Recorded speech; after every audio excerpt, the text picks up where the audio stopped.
All right. Hopefully you could hear me now. Hopefully I'm back online. Apologies. I'm going to have to complain to my internet service provider as they're letting me down. I just moved into a new house. Got the internet turned on over the weekend. It seemed to work fine early in the week, and yesterday and today it's been giving me problems. So sorry about that. Hopefully we'll have no more problems. I'll wait a minute or so for people to rejoin here. Sorry. Sorry about that. Technology's great until it isn't.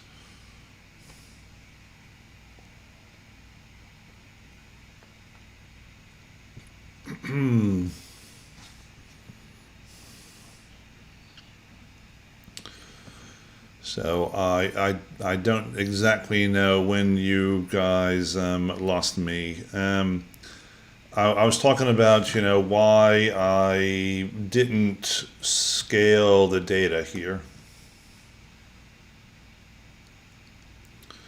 right? And I was saying, well, these are all word counts. These are all word counts for these reviews. My reviews aren't really all that long. So each column in my feature matrix corresponds to a word, right? The number of times a word appeared in a particular review. These reviews aren't all that long, so like word counts are going to be ranging, but the non-zero word counts will range from I don't know, between 1 and 10, or maybe 1 and 15. I don't have a column. I don't have a word where the values of this word range between 1 and 20. In a different word, a different column where the word counts range between 10,000 and 20,000. Right? Basically, what I'm suggesting here is that all the columns in my feature matrix, since they're word counts, the reviews are short. Well, all my word counts are between 1 and 20. Probably more like 1 in 10. So my features are already on the same scale. And so scaling right here is going to, isn't really necessary. Because they're all on a similar scale. So that's why, that's my argument for why scaling isn't necessary in this particular case. If I did have, oh, come on, why am I ending?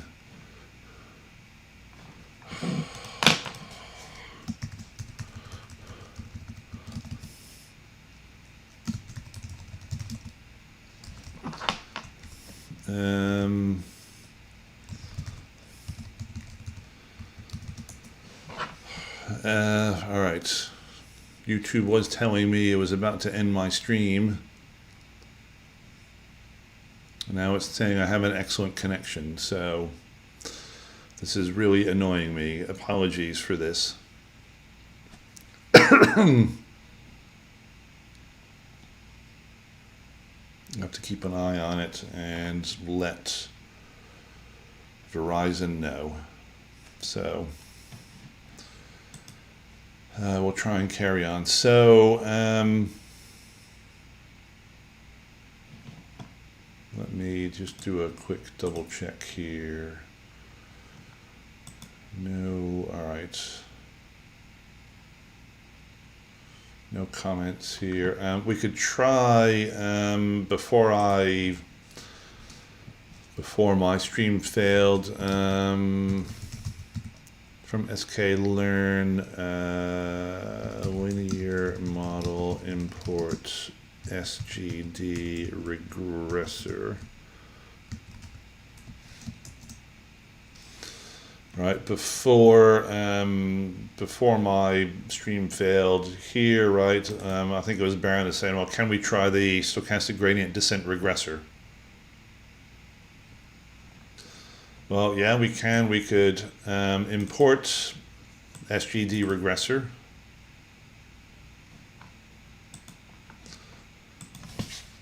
SGD regressor. You can have a look at the documentation here for SGD regressor. This has a regularization parameter as well, right? Alpha is our constant and multiplies the regularization term. The higher the value, the stronger the regularization. Let's just try out the stochastic gradient descent regressor with the default values. Right, so I will import the stochastic gradient descent regressor. Let's remove my grid search here. Let's just try SGD regressor with the default parameters.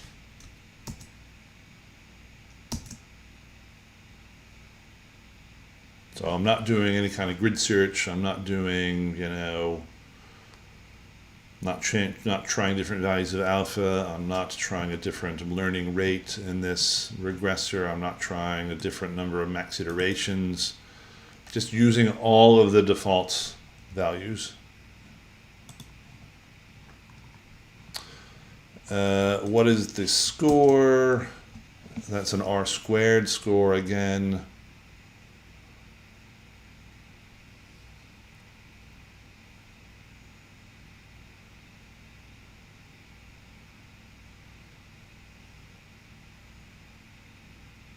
I'm getting about 0.5. My predictions, well, again, I get predictions of some form or another.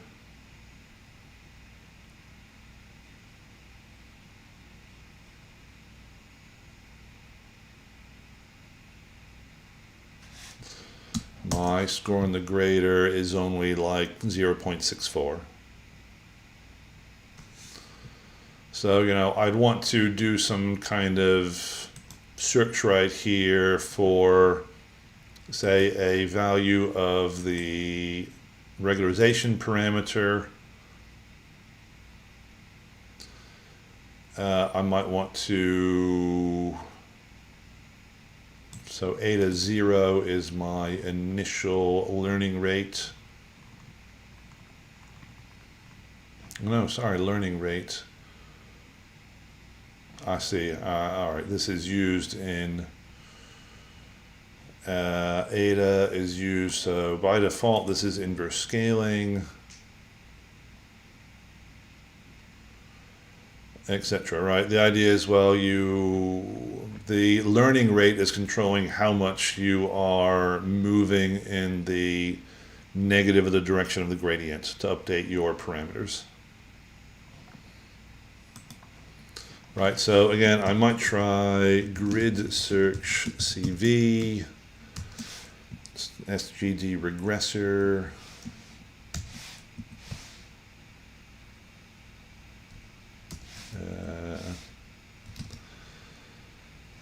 param grid. I'm not going to try something very big.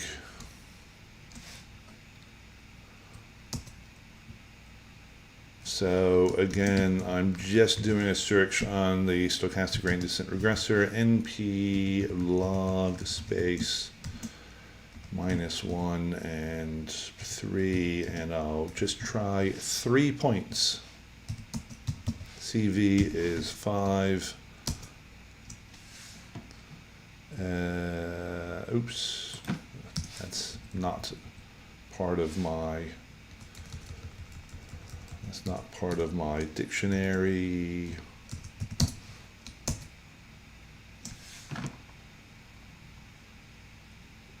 unhashable type. Oh, sorry. Wow.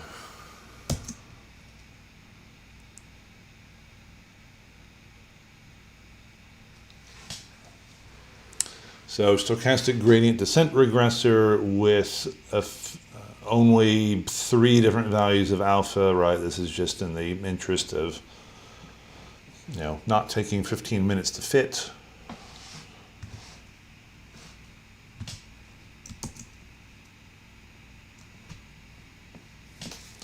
With the default value of alpha, we're only getting a grader score of 0.6.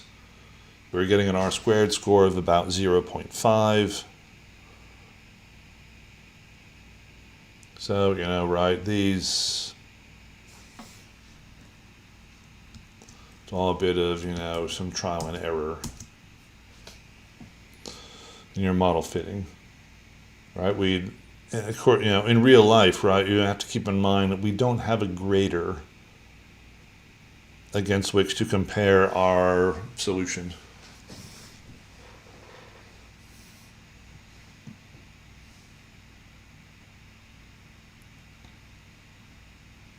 Here our R-squared score is much smaller.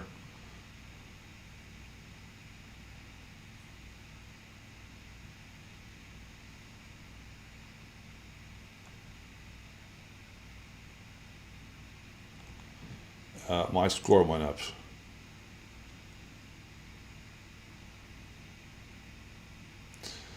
So, all right. Yeah, wrong on grid search is your best guess. Grid search or, randomized search. Right, and of course you could as a final test, right? You could actually take your training data, maybe pull out a random subset, never use that to do any model building, only use that at the very end to test. And you might do that especially if you're building several models and you want to test the performance of different models, on a validation set, a set that was never used during the training process. Well, you ask the question, when do we use log space from NP or versus NP win space? So, what is log space doing? Well, it's giving me points on a logarithmic scale.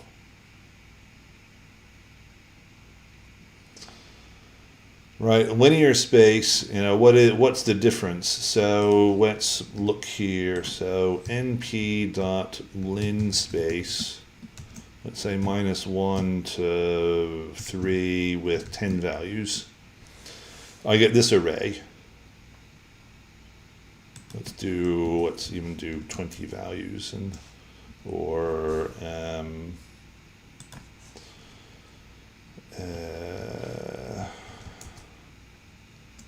looking for something a bit, right?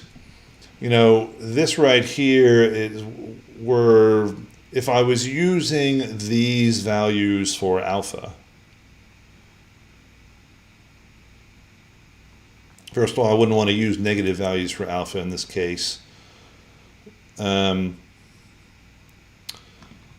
the difference here is NP log space -1 to 3 with 25. Right, it's kind of like the idea is I'm taking bigger jumps. So log space right here is first of all going to give me all positive numbers. But it's like I'm taking bigger jumps in general.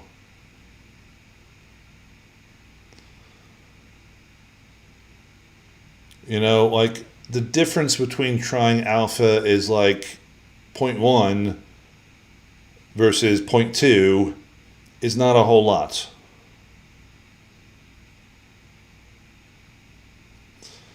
And like using log space, it's more like, oh, I'm not jumping from 0.1 to 0.2. I'm jumping from 0.1 to 1.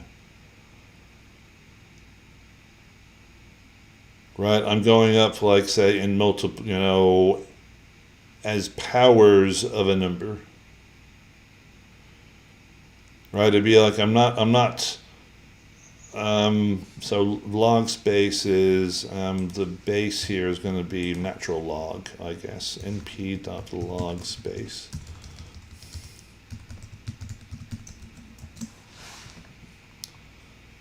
The base is, it's base 10. Right, so yeah, the difference is, like, I'm taking sort of bigger jumps. It's not like 0.1 to 0.2, it's like 0.1 to 1. It's not 0 to 1, it's like 1 to 10.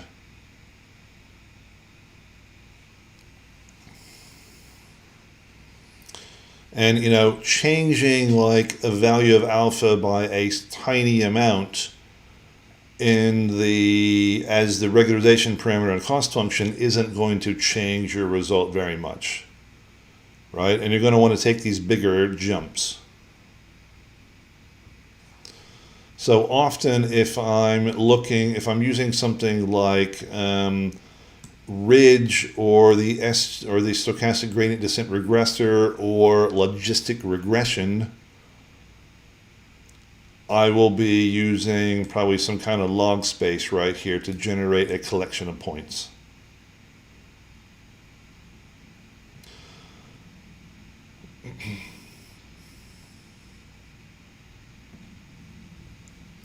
So that's why I was using log space here, again, because I want to take, like, bigger jumps when I'm trying different values of alpha. If I wanted to, I could start with a log space, and then maybe I might do another log space, or perhaps lin space, once I have, like, a value of alpha, which seems to be good. Right? I might search a bit around that value of alpha that I will get out from this first search to see if, there's something that's maybe a little better. But I will start out by using a log space right here, as my initial search.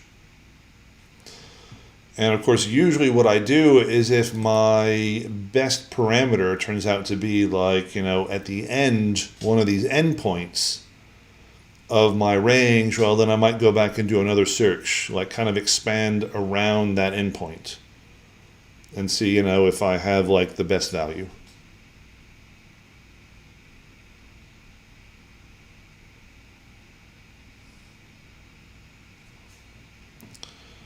So yeah, that's why I'm using log space. Again, it's for, like, the regularization parameter. So models like ridge or lasso regression, so the stochastic gradient descent regressor or stochastic gradient descent classifier, because that has a regularization term as well.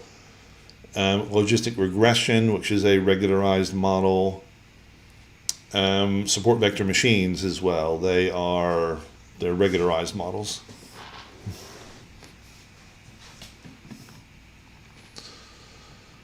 So, we could use the stochastic gradient descent regressor. I would need to search for alpha. For my current search, my best parameter was found to be 0.1. So, I might want to, again, do a bit of searching, find a better value of alpha.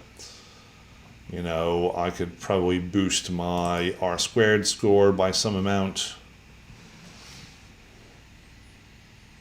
In this case, well, of course, I'd want to boost my score on the grader, but, well, I've already achieved a score larger than 0.9. Right, as we said, we keep your best, I don't want grade book, I want grades. All right, we keep your best score. Oh, sorry, my grades are going to be here. Right, my NLP bag of words model, well, I got a score larger than 1.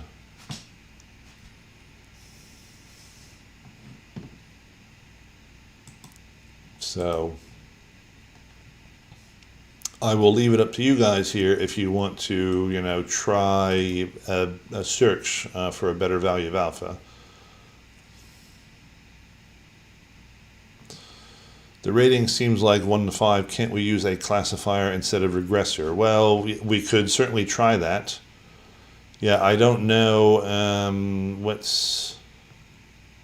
are they all like 1 stars and 5 stars, and are they whole numbers of stars?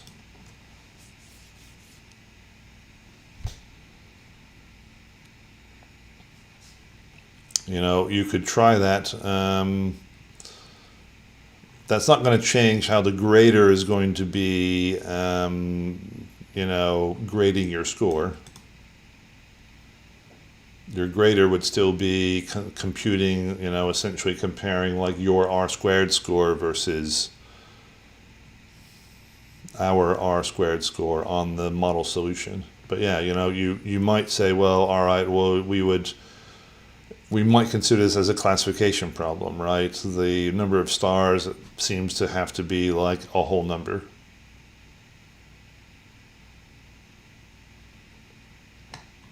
So instead of using a regressor, well, you might try a classifier here. But again, your classifier, will give you 1 to 5 stars, but it's not going to change how we're evaluating your score from the grader in this case. So we may end up with a worse result.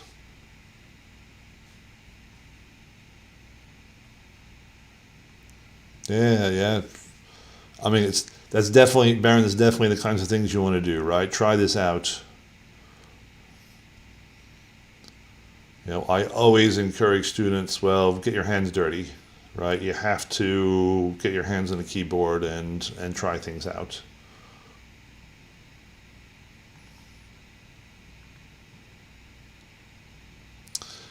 So in a little bit of time we have left, let's kind of at least start to talk about question 2. So, I mean, we were using the raw word counts, which again is probably all right in this case. But we could try other vectorizers. We could normalize the counts in some fashion, right? And normalize can mean different things, right? We will essentially, so if we're suggesting here, you might try the hashing vectorizer, you might try the TF-IDF transformer, TF-IDF vectorizer. What is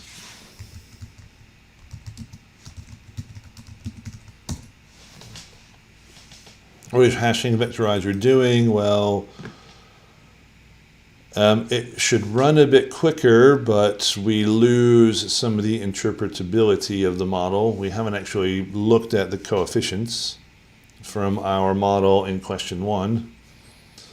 Right, hashing vectorizer, it does word counts, but you might end up with collisions. 2 words might be mapped to the same column, because what's going on is,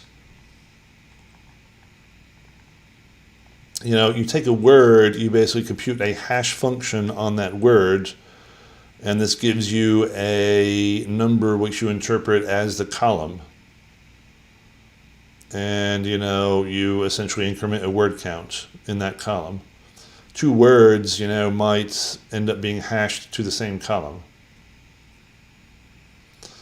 But the hashing vectorizer, well, means you don't actually have to compute the vocabulary. Now, remember, maybe I should point this out. I think I mentioned this. So, bag of words, model, named steps. What we're calling this, vectorizer, I think. Vectorizer. This is the count vectorizer. A count vectorizer during the fit step computes a vocabulary, which is a dictionary. What is this dictionary? Well, it says the word bought appears in column 11,721. I think I mentioned this yesterday in our discussion, right? But this is part of what the count vectorizer is doing. It's building a vocabulary. There's also a method called get feature names, which is a function, a method. This gives us a list. And like this is the mapping in the reverse direction, right? A index, a column index to a word.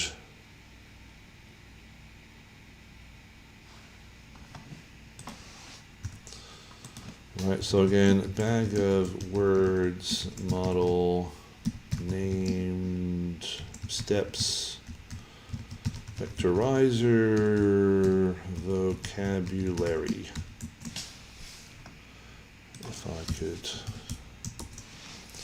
Right, they're saying the word bought appears in column 11,721. My claim here is if I look at column 11,700 or index 11,721 in this list, I find the word bought.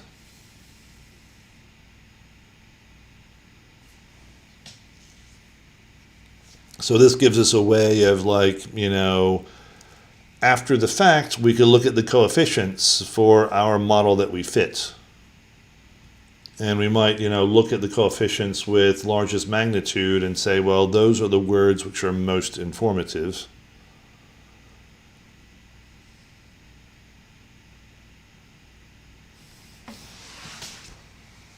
And then we might want to look at those words.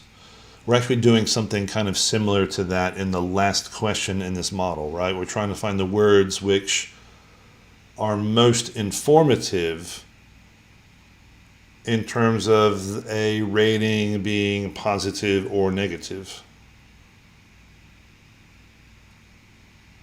And that's the last question in this mini project. But we're using a different model. We're using a probabilistic model in that last question. So, sorry, a little distraction.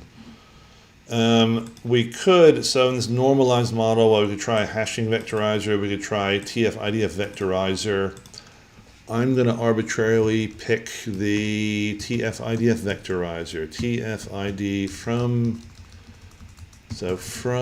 feature, feature extraction.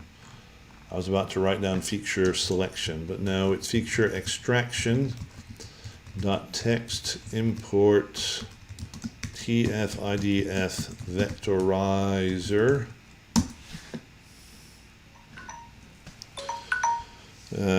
Sorry, apologies.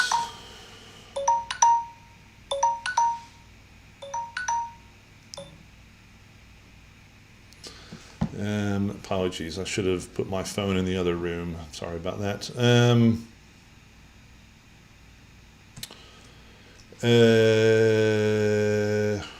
What are we doing here? So TF-IDF vectorizer.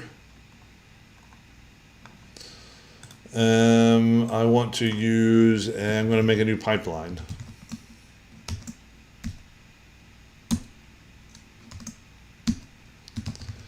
Selector is my key selector on review text. My vectorizer, oops, not curly brackets.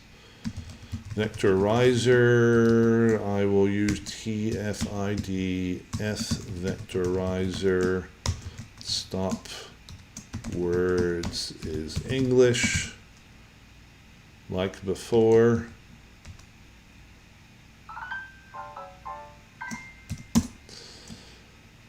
I'm going to call this my model. Maybe we try ridge again with the default parameters. Well, we'd want to tune things, but in the interest of time, and normalized model fit data and ratings. Feature extraction from, oops, let's put scikit-learn in front here. What's my validate? Too many values. Let me see here. I've got my probably got some parentheses wrong somewhere. Yes.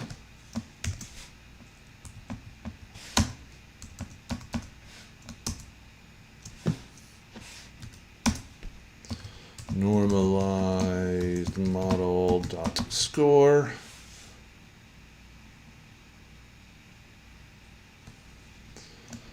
Data and ratings.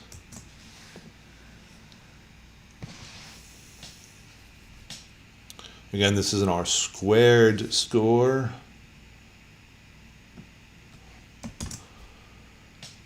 I gotta look at my grader score. Well, my normalized model, I'm getting an R squared score of about 0.6. My grader score is 0.99. So, well, you know, I might be pretty much done with this question, right? But we could go back. I mean, in all seriousness, we could go back and do some grid search on the ridge model right here. Right, so I guess the TF-IDF vectorizer is giving us some kind of benefit on top of ridge, or in addition to it. You know, this was using the default value for ridge. What is, yeah, and as I said, you might go back and look at the coefficients here, right? What is TF-IDF vectorizer doing, right? It's word counts normalized by inverse document frequency values. What is the idea here, right? Inverse document frequency values. The idea is words that are common, that appear in a lot of the documents, the weight is pushed down. Words that are rare, i.e. words that appear in only a few of the documents, well, the weight gets pushed up. So we take word counts, we actually normalize the word counts by, say, dividing by the length of the vector. Length as in the length in terms of the Euclidean length of the vector, and then we raise and lower the weights of these words, by using inverse document frequency values. So again, common words, the weight gets pushed down; rare words, the weight gets pushed up.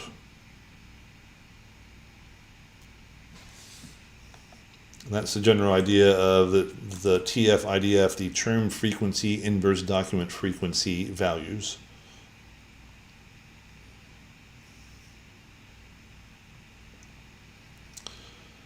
And, so TF-IDF together with ridge, with the default value of alpha is 1, well, we're getting an R squared score of about 0.6 on our training data. We probably still overfit somewhat because we haven't done any kind of, cross-validation right here. But we could do some cross-validation. We could look at the coefficients tomorrow and, maybe see what kind of words are important. What words have the highest coefficients from our ridge model. So we could do that tomorrow. So apologies for the streaming difficulties. I will have to keep an eye on it and shout at my internet provider as appropriate. I will wish you all a pleasant day, and we'll see you tomorrow. Be safe and be well and be good to other people. So I'll see you tomorrow.